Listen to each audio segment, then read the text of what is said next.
This is the special celebrity edition of our track. In the audience here, how many of you are already beginning and going through the process of adopting ISO 30401? Raise your hand. One person. Wow, okay. How many of you are thinking about or exploring adopting it? Okay. How many are on the fence? All right, well, this is the place to learn where you're going to hear about all that goes into that and why you should do it and why it's important. And for that, we have Susan Roth, Chief of Knowledge Management at the Asian Development Bank. And they have been, I think, if you can just say, as an organization that's been upended by the COVID event. You're definitely one of them. So they're a very large, geographically dispersed organization and with a very difficult mission. And so I think we can get some good insights into how they've used ISO 30401. And she's assisted by Patricia Eng, who's certified ISO 30401 KM Auditor. So with that, we'll turn it over to you. And, our speakers tell me that they would prefer questions throughout. So if you have a question, I'll be here with the microphone and I'll watch, so raise your hand. Don't be afraid to interrupt, right? Yeah. And we'll address it very loud. rather than wait till the end. Does that make sense? Does that sound good? All right. Okay, excellent. Thank you very much. It's too loud, right? Maybe I should take the hand. Yeah, I don't know how to adjust that one. Yeah. Okay. Yeah, Wonderful. Thank you very much. Yeah, so it's a great pleasure to be here. I wouldn't be here without Patrick Lomb, so thank you very much, Patrick.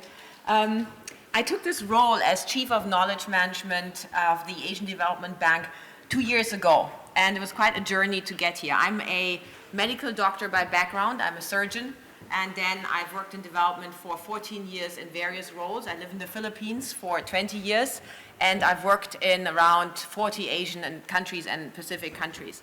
And I think knowledge management was always very important to me because I had around 7 different lives and 7 different careers. So I always had to learn quickly and manage knowledge in a way. So this is a bit about my background. And when I met Patrick, I was at the beginning of transforming ADB's knowledge management system. So what I inherited was 20 years of knowledge management practice, recognized practice, but it was very much about transactional knowledge management. It was about counting how many knowledge products have we published, how many conferences and services have we done, and how many trainings have we done, and so on.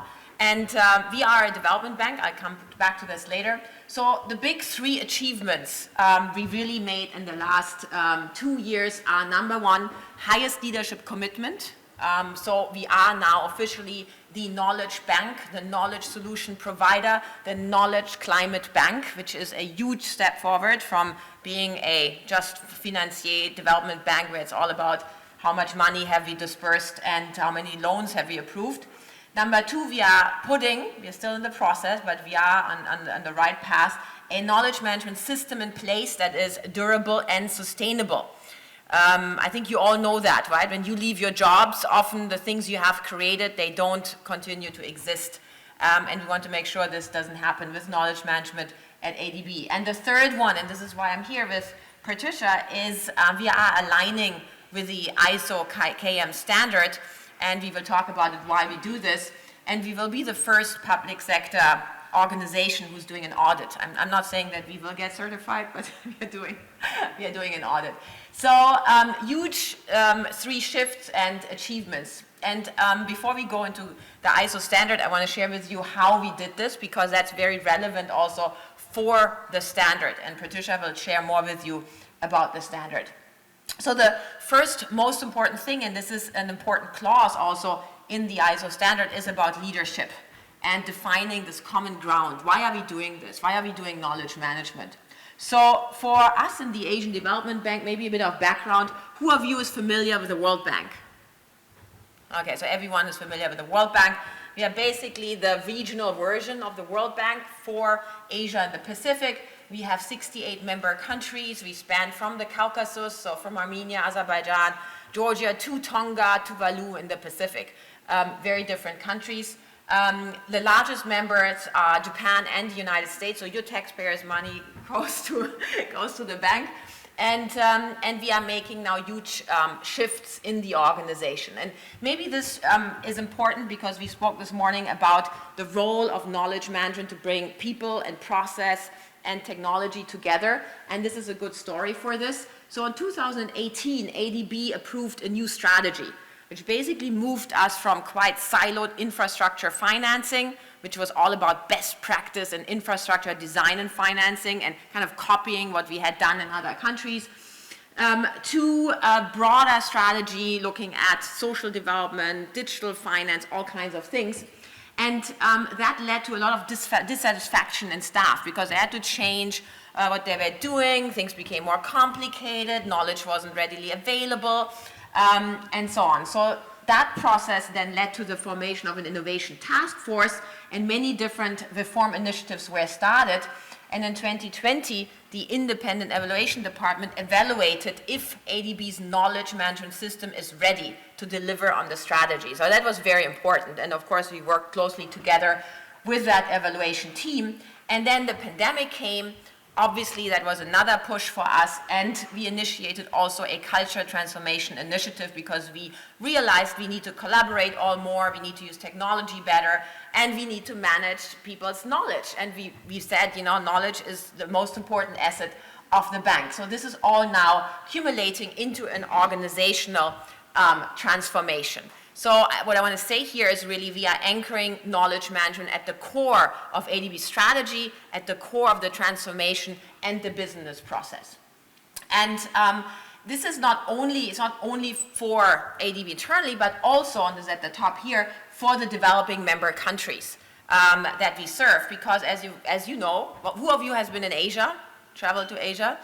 Okay, excellent. So you know that Asian countries are getting very advanced. You know, we have clients in India and Vietnam and China, obviously. So they are demanding. They want knowledge. They want to know. They want to have know-how knowledge and not just know what. So their demand really drives this knowledge management agenda. I think the other things I've mentioned already. So what we did is we developed a new knowledge management action plan in a participatory process.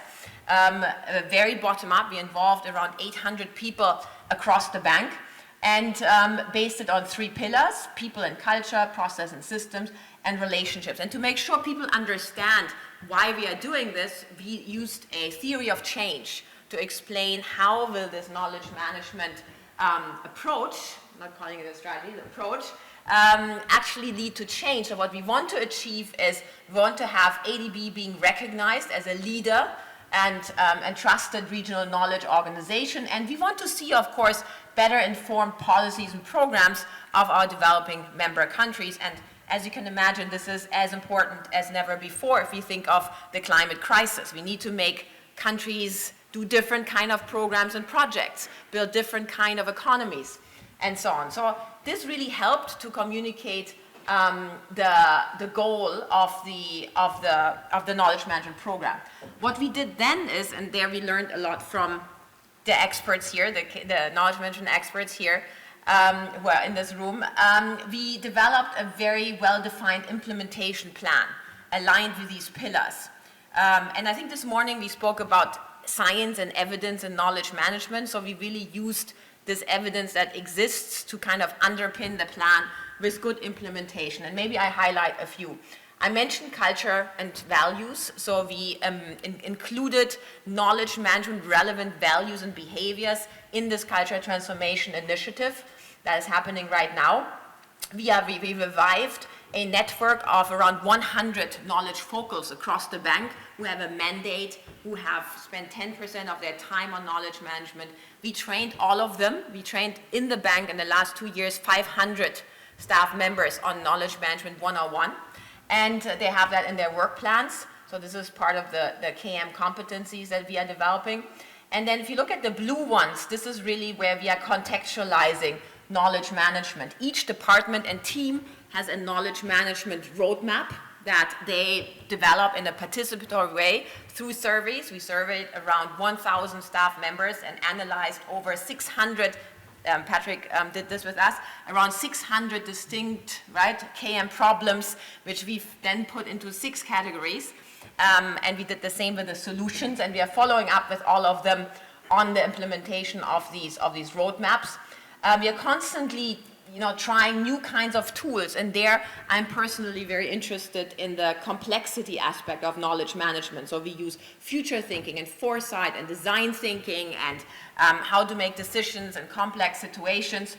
And we linked the knowledge management plan with ADB's new innovation hub. We created an innovation hub to do this kind of sense making in an innovation hub environment. Maybe the most important aspect to make it relevant for business, right? Because, I mean, we spoke about this also this morning, was to basically use knowledge management in our country work. So when you develop new business, you do new loans, we used to go to Ministry of Finance and ask them, what do you want us to finance in your development plan? And then we would decide, can we do this or not? From large urban transport projects to agriculture projects, education projects, building schools. Now we bring knowledge. We have a knowledge consultation and dialogue. We ask the member countries, what knowledge do you need from us? What is the burning platform? Where can we build capacity? Can we offer that? And then we bring it back and inform what knowledge do we currently need to manage? What is the critical knowledge relevant for our clients? So that's part of the pillar process and systems. And then if you look at the green one, that is relationships. We decided to not include technology in this third pillar. This is under process and systems, the technology aspect. I'm not going into that here in much detail, but that's basically about your digital KM system. On the relationship aspect, this was important for us because we can't have all the knowledge. We don't have enough staff, so we need to really work in partnerships and create knowledge channels with universities, other development banks, obviously think tanks and regions. So this is where this falls down. And important there is talking about knowledge and science. We have a relationship with McGill University where we want to look at the evidence of what works or what doesn't with knowledge management to change actually behavior and change practices. So I'll stop here for a moment. Are there any questions so far or comments? Yes. Are the hex tiles using that stuff that Snowden was showing us? You mean the tools? The different hex tiles, like setting it up, was that based off of Snowden? Yeah, you mean if you use that approach? Yeah. Yeah, so he's actually speaking at ADB next week. And I want to explore if we can use it to make more sense of the complexity issues, especially if you think about what knowledge do we need to manage to decide what is development and what is climate and how do we bring that together. So we're exploring. Yes, please? I'm interested in the fact that you've got various different departments to develop their own KM plan. Do you have a lot of agency within ADB? Yeah. So in other words, have you got senior sponsorship that are insisting that people do that?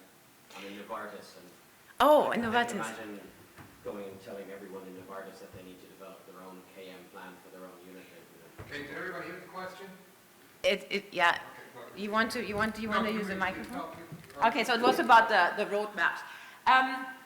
Yeah, it's a good, so that I think we work bottom up and top down.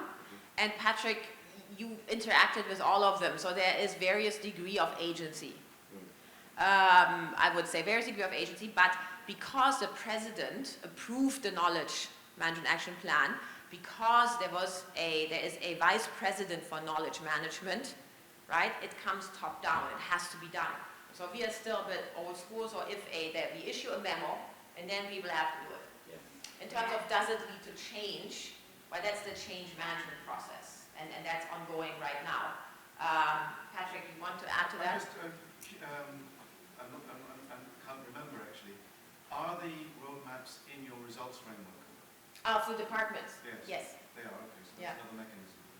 Yeah, so I'll come to that later. So we have 3 levels. We have a corporate results framework. We also have knowledge management, the knowledge management system as a result that we monitor. And then we have it at the department level. You have to comply with this knowledge management plan. And then at the country level, everyone has to do country knowledge plans. The big thing I took away from that is you vice president for knowledge management. Yeah, and also my role, before I was a director of a center, but I'm now the chief of knowledge man of the entire bank, thanks to that vice president. That's the only gift he gave me before he left. He's now building the new capital of Indonesia. Any other questions? Yes, please. On your KM vocals, were those people that were already working that then got the 10% added, or were those new positions that you added in after you developed? Yeah, very, very good question. So there was a existing network of knowledge management focals, but they were a bit old school. They basically managed Excel sheets and publication processes. So I spoke to all of their director generals and basically picked the people I wanted. And because we had a draw effect, because we have a lot of visibility and we trained people, people saw there were career opportunities. Actually, one of our knowledge focals, we have different levels of staff, a lower level staff, was hired by the European Central Bank as international staff. So we published these things, of course, also. So we made it attractive. Basically we changed a bit what they were doing before. When they were before, counting beans, we now trained them to do things differently and, think about knowledge management differently. But we are creating a job family, and we are creating new positions. So let's go to the next one. So one was kind of common understanding. The next one was leadership. And I think there it was very important for us to really make the business case. And you can imagine, we are a development organization, mainly economists or engineers, mostly male, very kind of Asian bureaucratic culture before. So we really had to explain, why are we doing this? Why do we need knowledge management? So we came really with the efficiency, quality, and innovation value proposition. And because I had managed innovation in the bank before, kind of the nascent, what does it mean for the bank?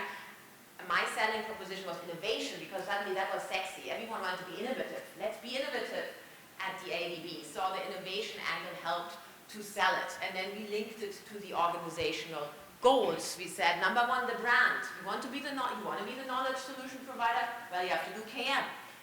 We said we want to be more integrated. We want to have more private sector involvement, more integration across sectors. Well, we need knowledge management for that. And of course, we also had a real issue. The quality of our project implementation decreased. We have an issue with efficiency and sustainability. So that was another reason to come in with knowledge management. So we really translated it into our management team's language. The next thing why leadership was very, very interested and is buying into it is because of the climate agenda, right? Which really picked up in the development world, the world in general. And so they realized, number one, we don't have climate people. Number two, no one understands it. Number three, we don't really understand what is best practice, what is emerging practice, so we have to manage and organize that. And so there's a real urgency because we have a huge financial commitment, $100 billion in climate finance by 2030. So this was kind of the driver now, the new business. And that's an opportunity for us. And by the way, it's also recognized by countries. So Korea is now especially interested in financing, put a lot of money in knowledge management for climate. The third one was, of course, I realized I had a very small team, 8 people and consultants. So we had to distribute the ownership, and we spoke about it already a little bit. So number one was kind of this network of knowledge focals, creating a community, ensuring there are benefits for people from being part of the community. We created the first ever knowledge governance group in a development bank at a senior level, where we started to discuss how we align knowledge management with corporate results, the resource allocation aspect of it. We came with numbers. We said, we are spending $600 million per year on knowledge technical assistance. So are we spending that well? Is it actually aligned with the business goals? Do we have the right communities? Do we have the right processes, the technologies? Are we investing enough in technology? So all of these things are now being discussed at the highest level. The next one is we are now transitioning to you, Patricia, is we like evidence, right? So in these development banks, we basically have the academic elite working. So we have the economists from Princeton and Yale and Oxford and so on. So they love numbers, and we like to be compared, especially with the World Bank. So we ran the APQC KM CAT benchmark exercise to look at our maturity. Who of you has done that already? You've done it. How did you like it? It's a useful tool to get your message across. Yeah, exactly.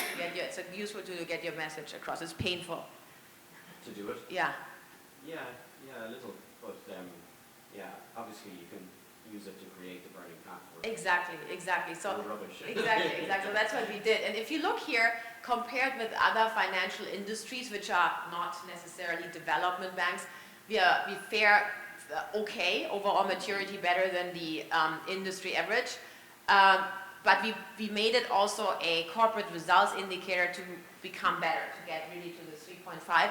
And we identified knowledge flow, content management, information management as our weaknesses. And that helps us to make the case. But the problem was really, people looked at this, right? And then especially those who criticized everything, they said, well, this can't be true. We can't be that good because I can't find anything. And I don't learn anything. And I get these skills here. So something must be wrong with this test. Yeah, even the board asked me to share with them this, the benchmark exercise. And I come to that. So how do we continue now? Number one, we are now providing knowledge management as a service to our government client agencies. So it's really about practicing what we do internally and sharing this experience. We are working with the National Economic Development Agency in the Philippines. We are also working with Ministry of Justice in Armenia on the public administration reform, and with the Ministry of Finance in Mongolia. And now the next step is, which is a big step forward, is we want to do this ISO 3041 audit. And why do we want to do it? Because number one, we want to make sure we manage really our critical knowledge and do that well. That what we do is sustainable, so that when I move on, this doesn't collapse. It doesn't depend on individuals. And of course, it's strategic to really ensure that we are credible as a knowledge organization in development. So that's kind of the future.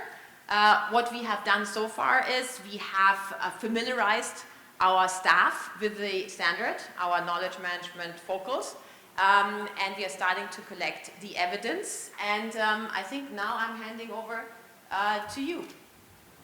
The computer says it needs a security update. Yeah, I know. Unfortunately, the ADB firewall doesn't allow me to do that right now. I don't think I need a microphone. Everybody can hear me? Yeah, okay, cool. Some? You want me to use the microphone? Yeah, this is only a microphone. How does this thing work? Oh my God, technology. That's forward? Okay. All right, can you hear me now? Okay. Do you want me to talk louder? Okay, so I am not a consultant. I am just a humble young kid from Wilmette, Illinois. I've been an auditor for, I don't know, seems like forever. I think I started doing auditing for nuclear power plants and safety, et cetera, somewhere in the 1980s. One of the things I want to talk about first is there are a lot of people who don't understand the difference between ISO and maturity models. My question to you, because this is a very sophisticated audience, does everybody understand that ISO is not a maturity model? If you do not, please raise your hand and I'll go through this in detail. Thank you. Oh yeah, there's always one. All right.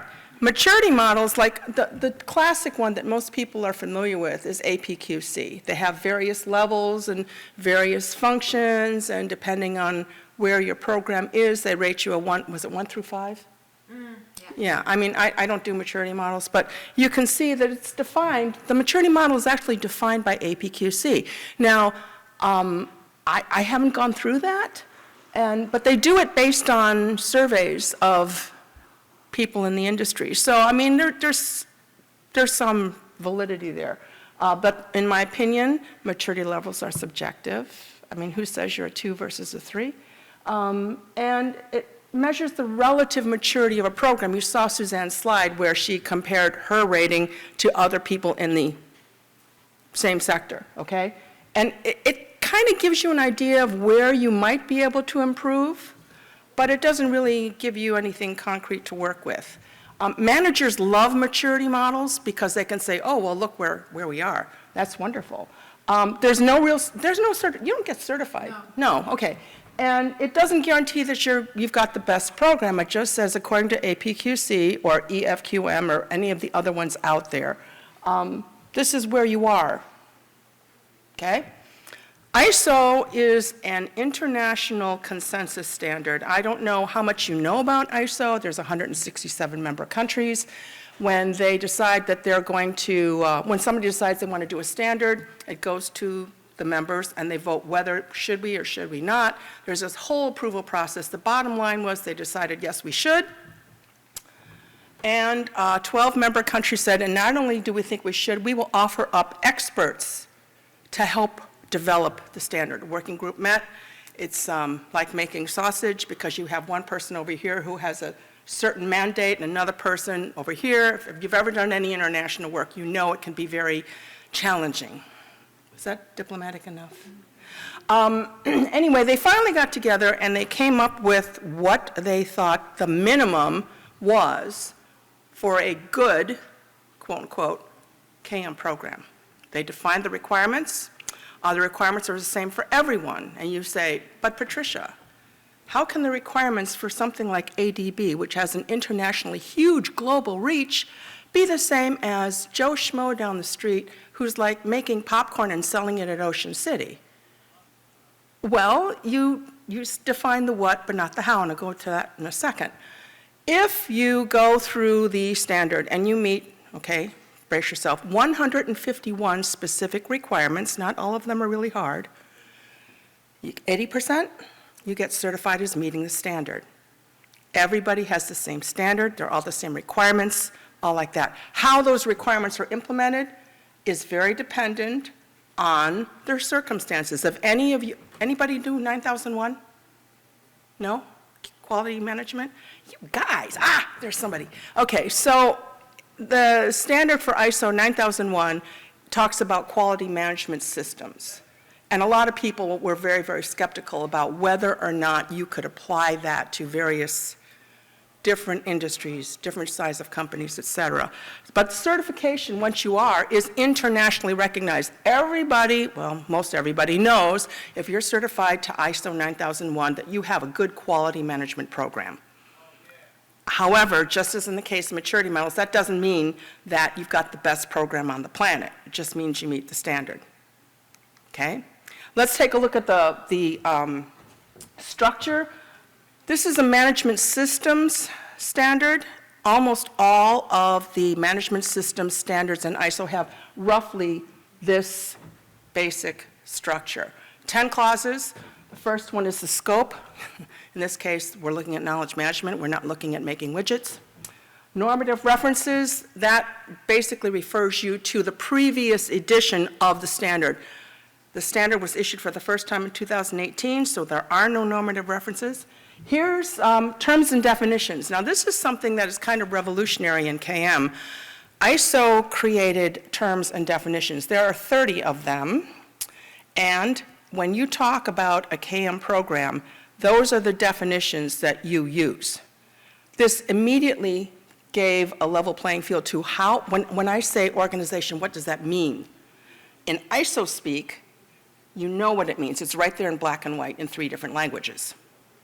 Okay, same thing with knowledge management. You may disagree what the definitions say, but the definitions in ISO are the definitions in ISO, and it helps people communicate in a common platform, common level playing field, or whatever it is. The next one is the fun part.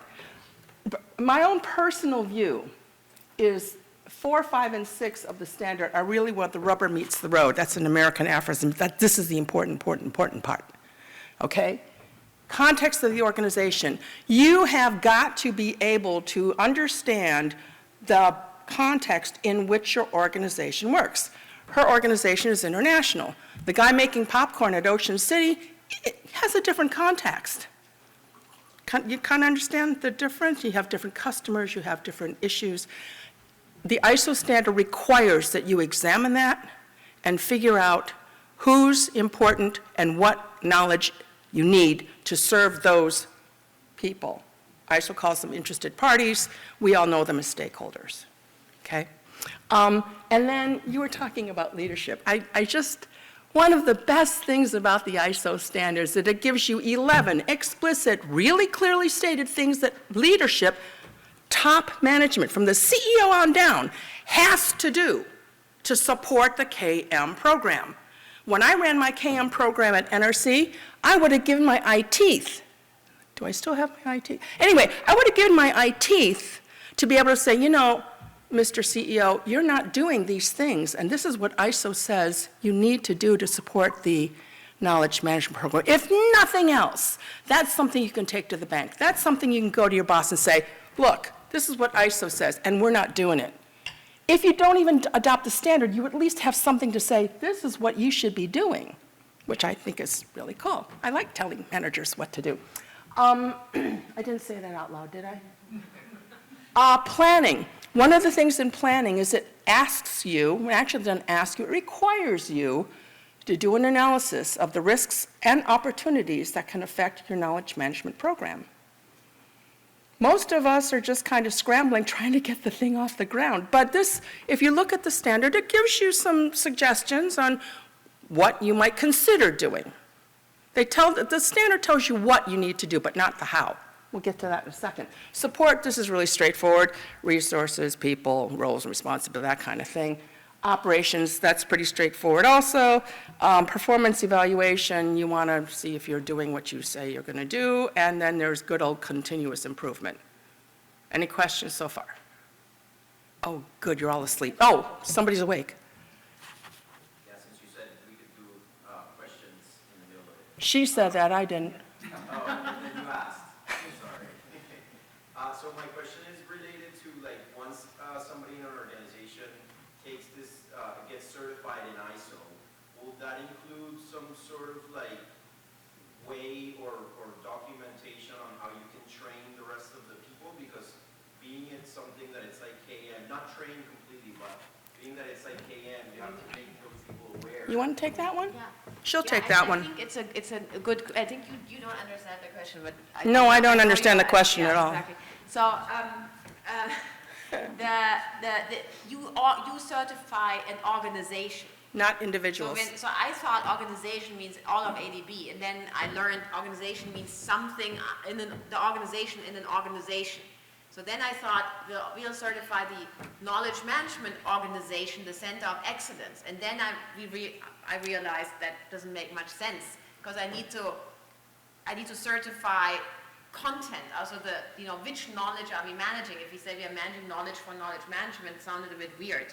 So now we are enlisting 3 organizations, one on fragility, one does transport, and one, the last one, environment and safeguards, and they will be part of the organization.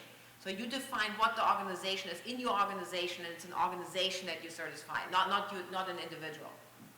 So I'm not going to certify all of ADB. I'm going to certify whatever she defines in the scope, whoever that is.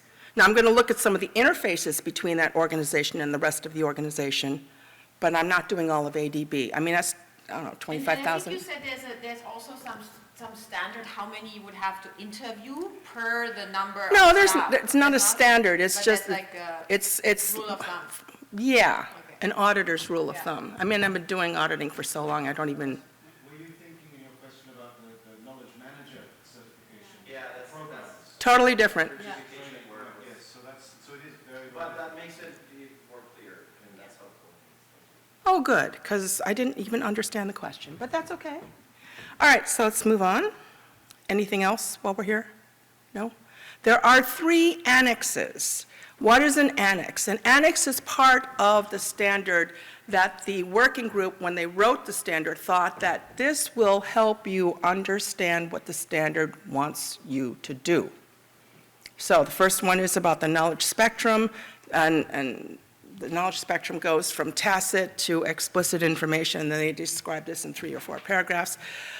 Annex B, though, there was I can't remember which session I was in, where they were talking about, was it this morning? This morning. This morning, yeah, with you, with the panel.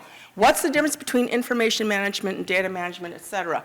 Annex B has this really neat thing that has different disciplines, and the working group actually explains in English or French or Russian, depending on which version you get, what the difference is between knowledge management and those things. That is also something I wish that I had when I ran the knowledge management program, because people would say, well, how is this different than organizational development and succession planning? And I would come up with something, but now I can point to the ISO standard and say, this is what the ISO people say is the difference between this and that. I don't have to think. I can focus my energy on something else, like making the thing work.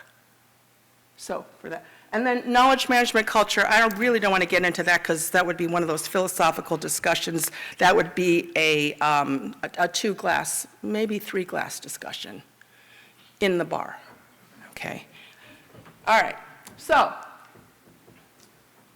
I told you that ISO is designed for all organizations, and I put the purpose statement right from ISO. I would share the standard with you, except for ISO has these really strict copyright requirements, and as the first and currently only certified auditor, I'm not going to do anything that might jeopardize my, anyway. So this is, I can't give you the whole standard, but I can give you quotes. So here's a quote. And it says, with respect to its own business and operational environment, their specific needs, okay? So you got the popcorn place and you got the ADB. You take your program and define it for your particular situation. Here's an example. This is an actual requirement. Section 4.2, actually, technically, subclause 4.2. I got to fix that. Remind me to fix that, will you? The organization shall determine the interested parties, the relevant requirements of it. Now, if you are an international organization like ADB and you have the resources and you have the plethora of people that you have to deal with, you might want to do a comprehensive detailed survey. You might want to go talk to people and say, okay, what are your needs? Is there anybody else we need to worry about? Okay, but if you're the mom and pop place running the popcorn stand, I don't think you need to go through all that. It doesn't matter what, you have to meet the requirement to do the analysis, but how you do it is very dependent on who you are and how big you are. Does that make sense? Yeah? Oh, people are nodding their heads. I'm getting somewhere. Okay, this is one view of how the ISO standard breaks up with various things. But you can see what the clauses are, and some of the sub-clauses are listed. I tried to give you a little more information without breaking the copyright thing. And I will tell you that the ISO standard did go out for public comment, and I bet none of you knew about it, but it did go out for public comment, and here are some of the critiques. Now, I don't have the time to go through each one of them, but for each one of the critiques, the working group had to look at those critiques and address them and revise the standard, the draft standard, accordingly. So you can get the slides later, but those are the things, well, you know, they're going to tell us how to do our business. No, we're not going to tell you how to do your business. We're just going to tell you what you should do. Okay? So the key takeaways, this is usually an hour-and-a-half lecture. The key takeaways for the ISO 30401 2018 standard is, first of all, you don't have to adopt it. You don't have to. It's up to you. Totally up to you. The standard does recognize organizational uniqueness, and we just went through that in subclause 4.2. For an international organization, you would do something very different than for an organization that was smaller, okay? It defines the what, not the how. And if you don't want to adopt it, you can use it as a program health check, okay? And if you do decide to get certified, use a trained, certified, independent auditor. That way, if you do get certified, nobody will question whether or not your certification is valid. Okay, and whoops, there we go. And thank you, and more, yes, Patrick? Can we go back a slide? No? Yeah, I just wanted you to expand on that last bullet point, as distinct from. As distinct from somebody who says, hey, I can come and assess your program against ISO 30401, and my first question is, great, have you been certified, and if so, by whom? It's kind of like would you want to go to see a doctor who didn't graduate from an accredited medical school or something similar? You want to know that there's a certain, Standard. there's a certain amount of stuff that people have to do. And I was the first one, so nobody really knew how to do it. So, it's Patricia, she's crazy. Okay, so I stood for a 12-hour oral exam. 2 days, 6 hours apiece, because they didn't know what they wanted to know. And the next person's not going to have to do that. I'm actually able to train and certify auditors, and they don't have to stand for a 12-hour exam. They have a 1-hour exam and a written exam. And then they have to get through me. They have to get through, yeah. Because the bottom line is, I don't want somebody out there who's a cowboy, you know. I want somebody out there who's got good ethics and will do the right thing, who won't overstep their bounds. Nancy? So, is the Asian Bank the first group that will be certified, or have you certified other groups yet? Nobody's actually made it all the way through with me. Now, I will tell you there's 3 or 4 organizations in Dubai that say that they have been certified, but I haven't been able to verify that yet. Are you scratching your head or asking a question? Okay, sorry. There are, to the best of my knowledge, 5 sort of certified auditors, 3 of whom I have myself trained. So, I mean, it's not an easy thing. I don't want to just willy-nilly give out certifications. It's got to mean something. So if you compared that to quality, the ISO standard for quality, Yeah, 9001. so what percent of organizations, this is probably not a reasonable question, but what percentage of organizations would be certified through ISO? What percentage of organizations would be certified through ISO for, depends on the industry and the standard. I cannot speak to the percentage for 9001. I can tell you, I pardon? see a lot in government. I see a lot of government agencies for quality certified. Quality. Yeah. And environmental standards, very popular. Yeah. Oh, yeah. And also some in the medical. There's a lot of medical things, and also aerospace. Most places that are safety-related, that are not regulatory, they like to have something that they can say to the public, look, we're certified to the ISO standard. Because it is an international consensus standard. So if you were instead of in the position of trying to convince your organization that you need to get ISO standard for knowledge management, what argument would you use? I think we have that. Is that the next slide? We have it. Yeah, we have it. We have it here, and no, so one first here. I mean, for us, it wasn't really that difficult to convince our people, to be honest, because we wanted to be excellent, and we wanted to, prove that we are a knowledge solution provider. We always had a bit of insecurity compared to the World Bank, for example. So doing this now and being the first, I think, was a driver. And of course, also, I think we wanted to understand, is the system good enough, especially for, the new mandate, be a climate bank, for the organizational transformation and so on. So it wasn't difficult. Difficult will be if we do not pass the certification, right? We're also working with our Auditor General together on this audit, so that we have leverage for other audits that are ongoing.